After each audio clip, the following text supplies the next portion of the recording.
Hello and welcome to our presentation from the University of Tennessee at Chattanooga as we tell you about our experiences in creating an inclusive 21st century gig-enabled teaching and learning community that we call GigCity Computer Science for All.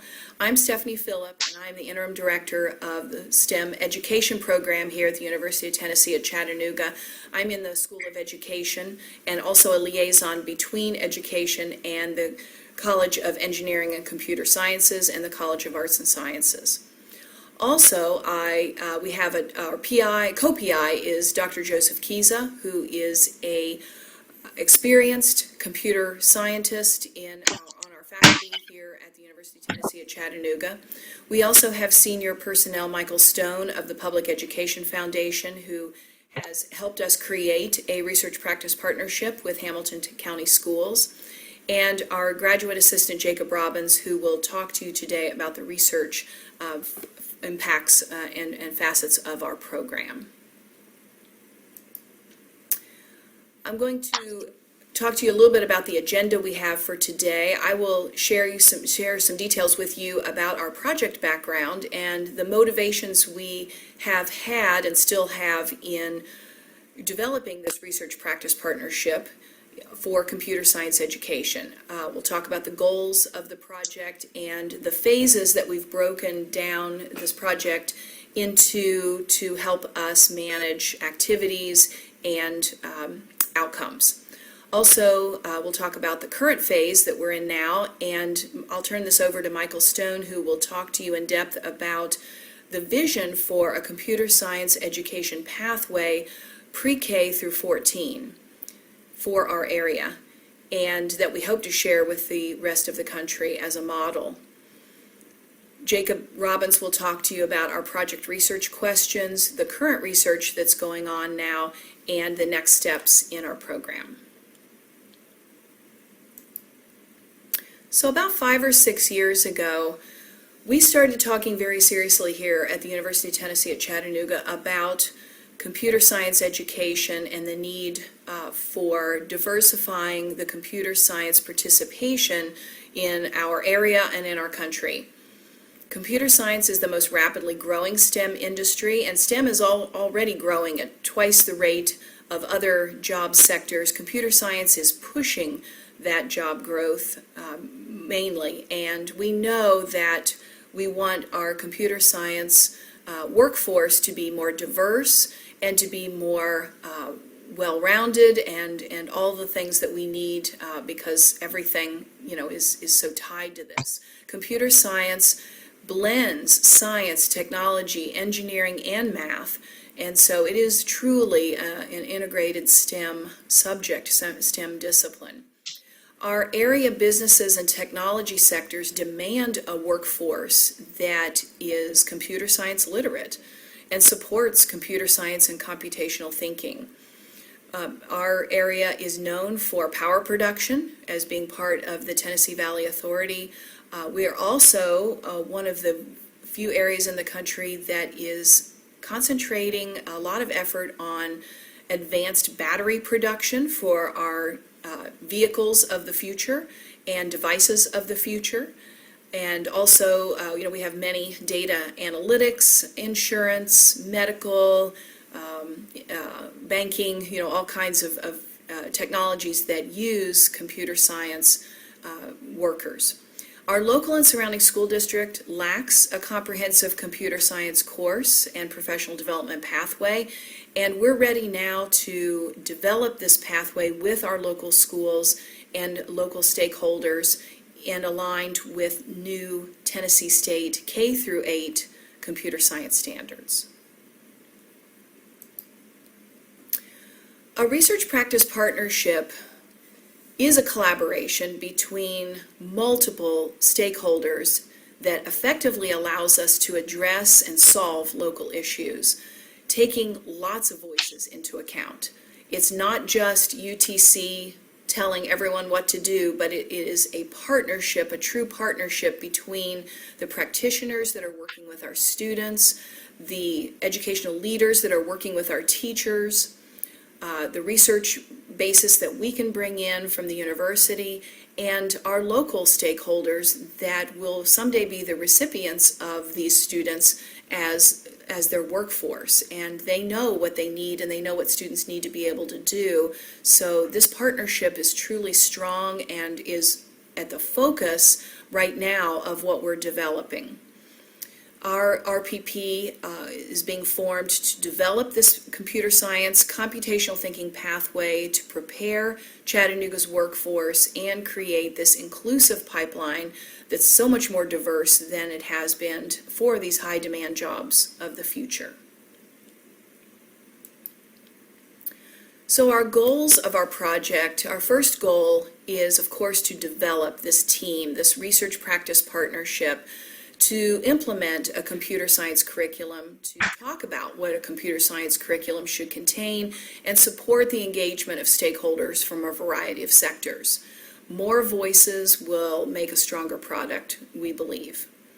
Our second goal is to create a vision for our Hamilton County school system of computer science for all and develop a system to assess the impact of computer science for all on student engagement and academic success. And we'll think broadly about what success means and broadly about ways to assess this idea of student engagement. Our third goal is to develop a course pathway in alignment with Tennessee state standards and our already developed Hamilton County Schools 2023 Future Ready Strategy Plan. Our fourth goal is to develop and pilot a professional development model with our area teachers and assess the effectiveness of computer science integration in the curriculum and with our students. So right now we're in phase one of developing and formalizing our research practice partnership and drafting the GigCity pre-K through 14 computer science computational thinking curricular pathway. This has not been dealt with before, so this is a brand new creation for our school system and for our area. And I'm going to turn it over to Michael Stone to talk with you about that pathway and about some of the ideas for our other phases next. Hello, I'm Michael Stone with the Public Education Foundation in Chattanooga, Tennessee, and I couldn't be more excited about the potential impact of this project. We've been working with Dr. Kiza and Dr. Jennifer Ellis and now Dr. Phillip and Jacob over the last couple of years as we've been designing and building out the possibility of what could happen when we bring students together through the GigCity CS4All grant, of course funded by the National Science Foundation. What's possible when we bring students together in their entire K-12 continuum and provide opportunities for them to experience computer science both embedded in their regular classrooms, their core content classrooms, self-contained classrooms in elementary school, and then also through standalone intensive experiences, whether through like STEM labs or school-based fab labs or science classes or even computer science or coding classes. Well, we've been blessed to be working together on this project, as I said, for some time. And as we worked through the phases, we spent the last year formalizing the RPP and starting to just kind of asset map the different potential partners in our community. The very essence of a research practitioner partnership is the idea that collectively we have the power to really dream up possibilities that are actually operationalized, that we can actually operationalize with students. That is to say, with a partnership with UTC's been gracious and generous to provide access to research scientists who truly understand the work from a research standpoint. They understand what's meaningful and what's impactful, how to assess the interventions and the different instructional strategies that are being played out. Well, with the practitioner side, of course, we're excited to work closely with teachers from K through 12, and especially working with teachers in the K-8 space to start to pilot what we can do to really design and implement effective computer science instruction for students in a way that it creates a seamless experience throughout their entire academic journey. Well, this RPP will create a comprehensive plan to scale the model district-wide and in hopes of performing research in the pilot year, in the planning year, so that with further support, we would be able to have documented the process, identified what's working well, what needs to continue to tweak and evolve, and then eventually be able to replicate this across school districts, both across the state and across the country. Well, as we look at this work, in phase one, as I mentioned, we were really mapping the different business partners, the different partners, not just business partners, but partners that could be a part of this work. Now, you look at the practitioners list, the researchers, the CS and CT educational partners, the computer science business and academic partners. And as we look at each of these, what we realized very quickly is it's a very dynamic and fluid list. As you might imagine, the partners interested in this work are vast, and given the dynamics of the field, it's ever changing. So we set out initially trying to identify kind of buckets or categories of partners that we would want to make sure were included and at the table. And I can't say enough how much I appreciate Dr. Kiza, Dr. Ellis, Dr. Phillip, the researchers at the University of Tennessee at Chattanooga for being thoughtful and mindful, not propping up on a pedestal that the research scientists were the most important sort of bucket here to make sure we filled properly, or that we had to have a certain number or type of business partners. Instead, they and I don't think this was accidental, they truly valued what practitioners would bring to the table. All throughout the process, they've leaned hard into what teachers, instructional coaches, assistant principals, central office staff, what they bring to the table, both in terms of leadership, but also in terms of insight as we begin to develop strategies to bring these computer science experiences to students.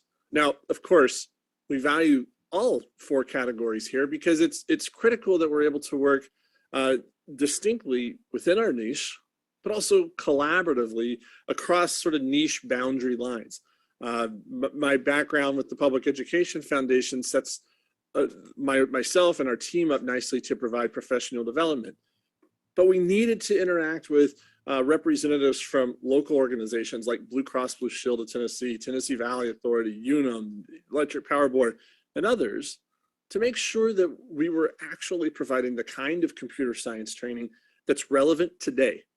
And unlike other academic fields, the rate of change in computer science and computational thinking is so quick that it's critical that we include local employers, both large Fortune 50, Fortune 500 companies, all the way down to tech startups and mom and pops who are daily dealing with the realities of the ever-changing cybersecurity and machine learning landscape that affects all of us in our daily lives. Well, as we developed and started working on a mechanism to build a flexible partnership plan that would ebb and flow as changes were made, we found ourselves then moving into the second phase of the work. And this is where we're at currently. In the second phase, we began developing a pathway and a vision for what this might look like. Now, for those of you familiar with our work in Chattanooga and Hamilton County schools, you know that we've spent a lot of time the last 5 years building out a digital fabrication lab network. The Volkswagen E-Labs and the Fab Labs in Hamilton County schools have certainly grown in popularity and in terms of impact have provided a growing platform for us to engage students in digital design, in physical computing. And as we began working with the team from UTC, we realized that while that's a really incredible jumping off point, it's not the only entrance, the only way to get students engaged in computing. Now, historically, when we've thought about computer science, we've relegated it to traditional coding mechanisms. But we know computer science is so much more than rote coding. So while coding has its place, and there are certainly great partners in the state like code.org, Scratch, Amazon Boot Up, both present in the state and certainly in Hamilton County, we realized we needed to map a system. And the graphic here is intended to show this. Map a system that articulated a K-12 pathway where students progress from play-based learning and early elementary school, maybe even late into elementary school, into engagements with physical computing. And that might start as early as kindergarten, but would be really heavy as we get into middle school. And that doing that, students are prepared and equipped to start to develop a STEM plus computing identity. In other words, they start to have such meaningful experiences that they start to identify that they have a unique interest and skill set within computing. Well, as that identity develops, the theory of change here is that rather than waiting until high school to recruit students into computer science, once social stigmas and other barriers that we know have exacerbated gender and racial and socioeconomic gaps in computing, before those have really set in, we're trying to introduce these interventions much earlier, both so that students can have more meaningful experiences with computing as they progress through their academic career, but also so that from a very early age, they can realize that computer science and computational thinking are not things that we do once we've mastered all the other content. They really can play a critical role in how we master the other content like math and science and engineering, certainly, but even how we engage with ELA. Concepts of deconstruction and systemic thinking are central to computer science and easily transferable even outside of traditional STEM fields. So what you see in the graphic are 6 on-ramps that we'd like to think of how we introduce students to computing in one way or another between kindergarten and 8th grade. So whether those are integrated experiences that we know are generally for breadth, not for depth, they're great for exposure.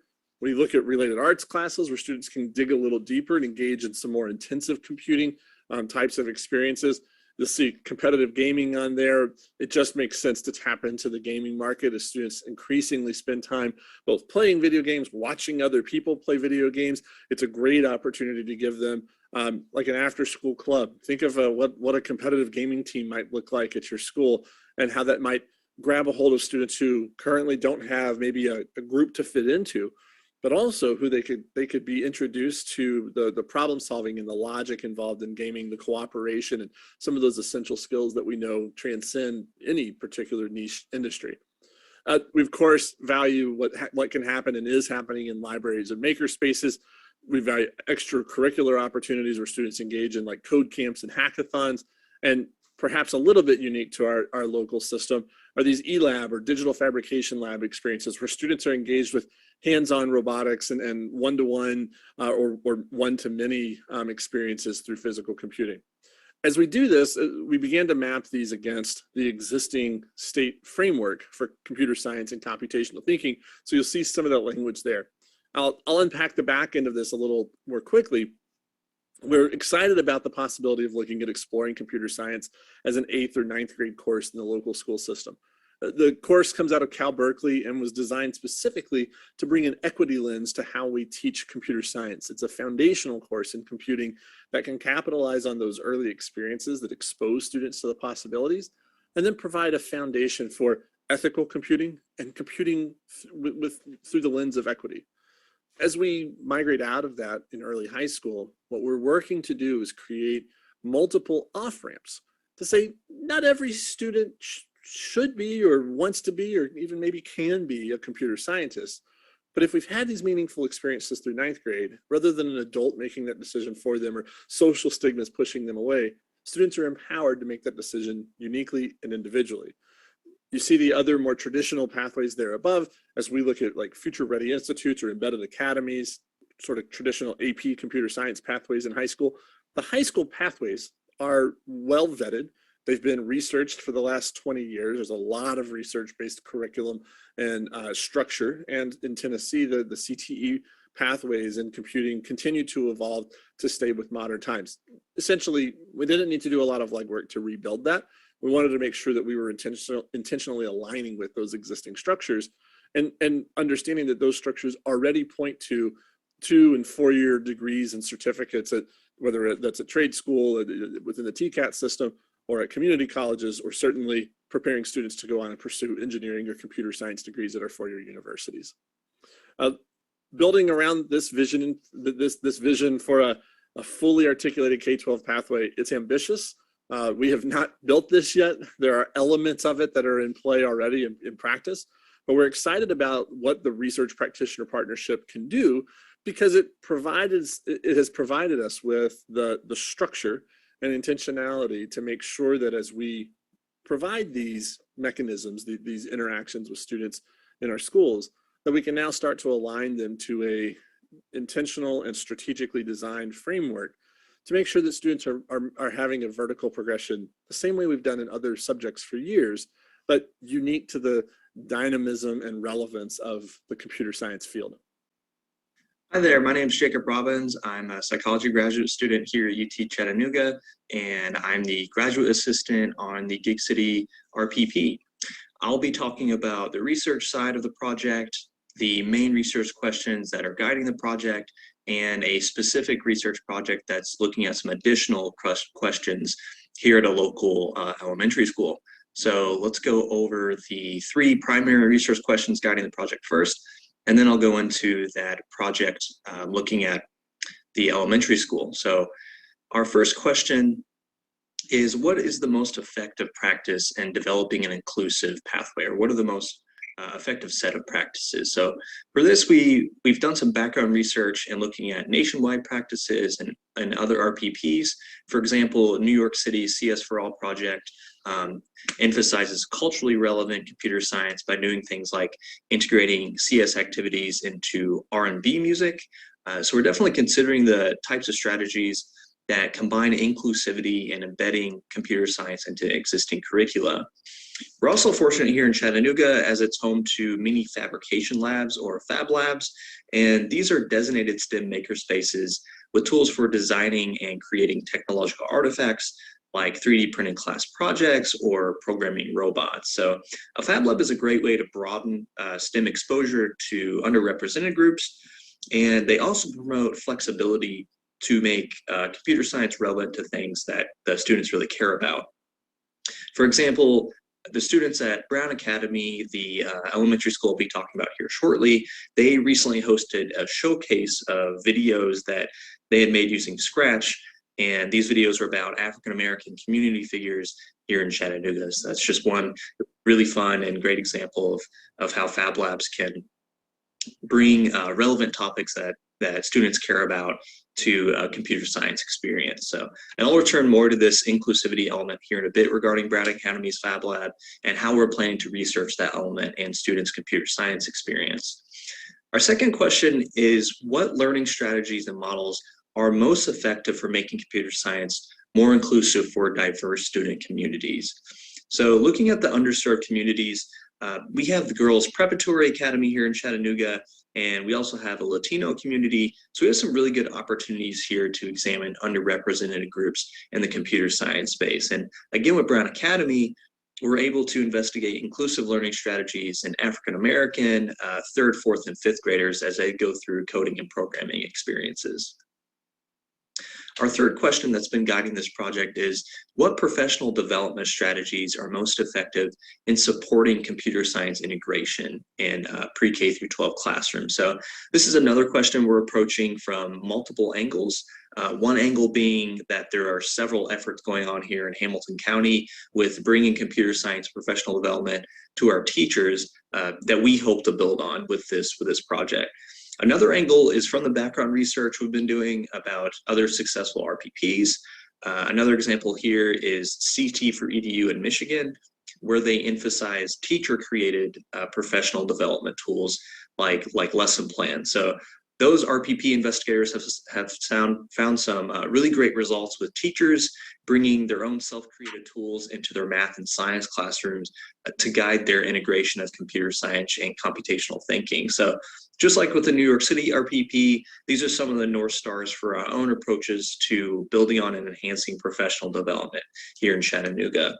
And of course, a third angle on this question is our research with Brown Academy. So at Brown, they use project-based learning curricula built from both best practice as well as integrating their own in-house elements. So a theme in our research there is to examine how the students and teachers experience and view that curricula, what works and what they would like to change, and how these experiences and beliefs are related to computer science attitudes and beliefs. So now I'm going to talk more about that specific project at Brown Academy and what specific research questions we're excited to be investigating there.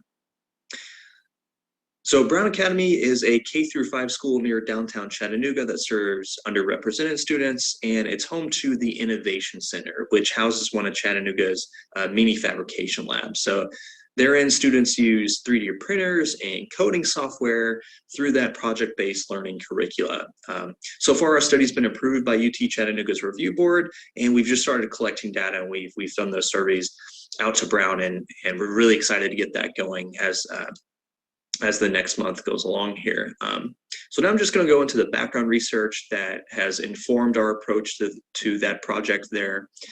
First of all, because computer science education is so new, the research is still growing, and there's still quite a lot of unturned stones, and specifically around fabrication labs, and also the elementary student experience of fabrication labs.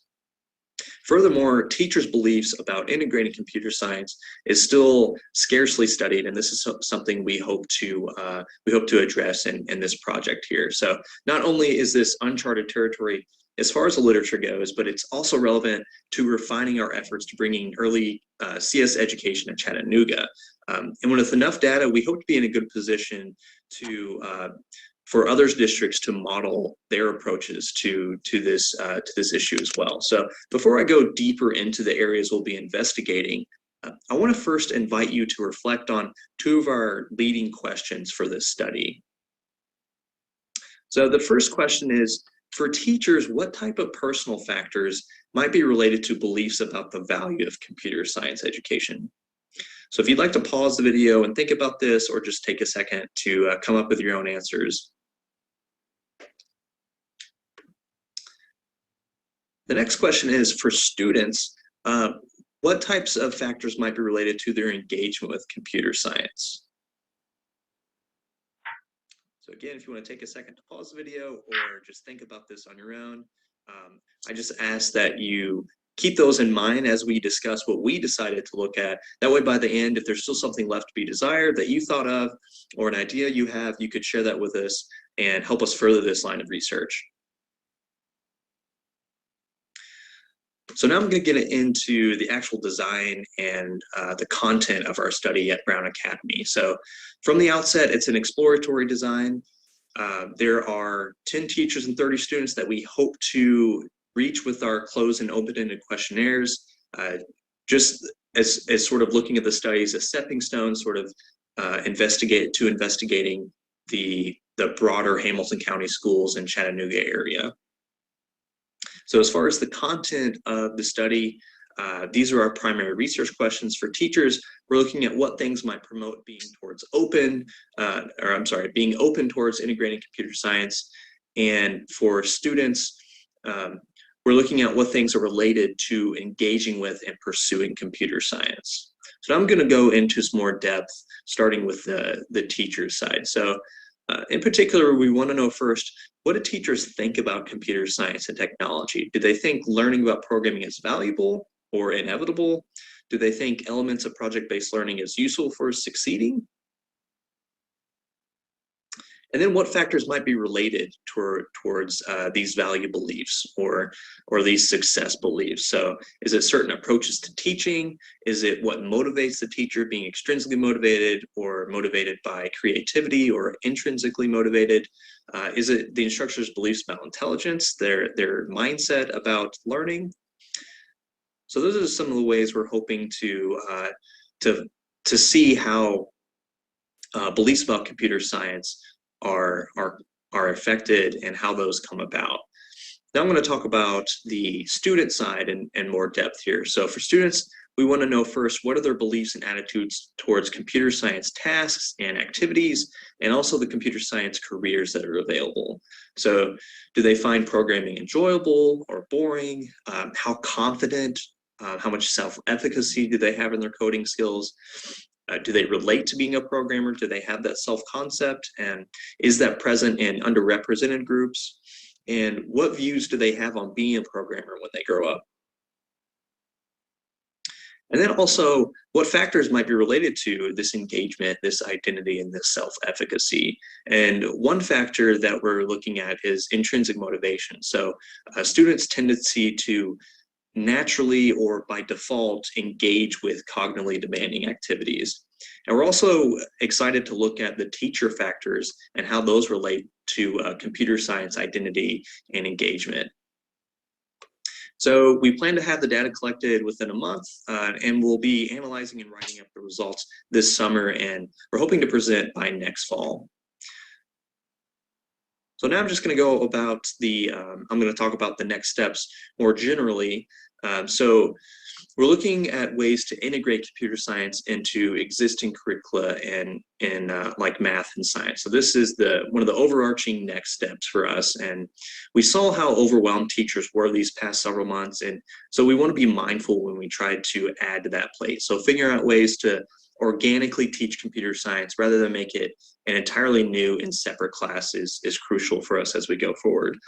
There's also the possibility that we aren't out of the woods yet with the pandemic, or that there could be more budget constraints that could hinder how we implement computer science pathways. So this is why our partners are so important and helping us being aware and adapting to those potential barriers. And you probably heard earlier that we're in phase 1 of the project right now. So a next step is to utilize extracurricular and summer programs that target computer science professional development. So this will help us gauge teacher buy-in here in our school district, but also help us see what might be missing or could be enhanced with professional development when we go to our pilot stage in the project, whenever we try to align professional development with that CS pathway we have in mind. So we're really excited to move forward with this project, and a big part of that is the collaboration element and welcoming new partners. So with that in mind, we're looking forward to your feedback, your ideas, your questions, maybe any thoughts you had about our research at Brown Academy. So if you want to reach out to myself or Dr. Phillip, our contact information is listed here. And I also just want to mention that our project would not be possible without some of the names listed here. So a special thanks to Drs. Jennifer Ellis and Joseph Kiza, also Michelle Bettis at the Innovations Center here in Hamilton County. Nikki Russell at Brown Academy has been awesome, and Jessica Holloway at Hamilton County Department of Education. So I want to thank them, and I want to thank you guys for your attention, and have a great day.